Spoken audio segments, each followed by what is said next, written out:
শ্রীপুর পৌর বিএনপির সাবেক সভাপতি মরহুম অ্যাডভোকেট কাজী খানের স্মরণে আলোচনা ও দোয়া মাহফিল অনুষ্ঠিত।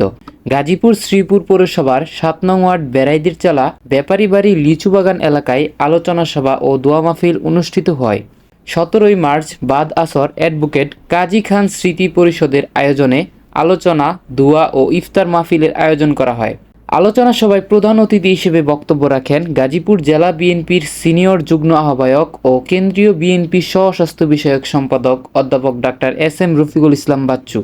বিশেষ অতিথি হিসেবে বক্তব্য রাখেন শ্রীপুর উপজেলা বিএনপির প্রতিষ্ঠাতা সভাপতি পীরজাদা এস.এম. রুহুল আমিন, উপজেলা বিএনপির সাবেক সভাপতি আব্দুল মুতালেব, জেলা বিএনপির সাবেক সহ-সভাপতি হুমায়ুন কবির, জেলা বিএনপির সহ-সভাপতি বীর মুক্তিযোদ্ধা ফজলুল হক। বক্তব্য রাখেন গাজীপুর জেলা যুবদলের সদস্য সচিব আনোয়ার হোসেন ব্যাপারী প্রমুখ। এ সময় কাজী খান স্মৃতি পরিষদের সভাপতি আবিদা সুলতানা নাজনীন এর সভাপতিত্বে ও উপজেলা স্বেচ্ছাসেবক দলের সদস্য সচিব অ্যাডভোকেট রাজিবুল আলম ব্যাপারীর সঞ্চালনায় আরও বক্তব্য রাখেন পৌর বিএনপির ভারপ্রাপ্ত সভাপতি শেখ মারুফ আহমেদ এম.এ, সাধারণ সম্পাদক আলহাজ বিল্লাল হোসেন ব্যাপারী, উপজেলা বিএনপির সাংগঠনিক সম্পাদক মুসলিম উদ্দিন মৃধা, পৌর সহ-সভাপতি সাইফুল হক মোল্লা, সহ-সভাপতি বিল্লাল হোসেন, ধনাই ব্যাপারী উচ্চ বিদ্যালয়ের প্রধান শিক্ষক আজাদ ব্যাপারী, বিএনপি নেতা শামসুল আলম, আলাউদ্দিন, শহীদুজ্জামান, পৌর যুবদল নেতা সুহেল তালুকদার, মাজাহারুল ইসলাম ও ছাত্রদল নেতা রিফাত ব্যাপারী, শাহরিয়ার ইসলাম রিয়াদ প্রমুখ।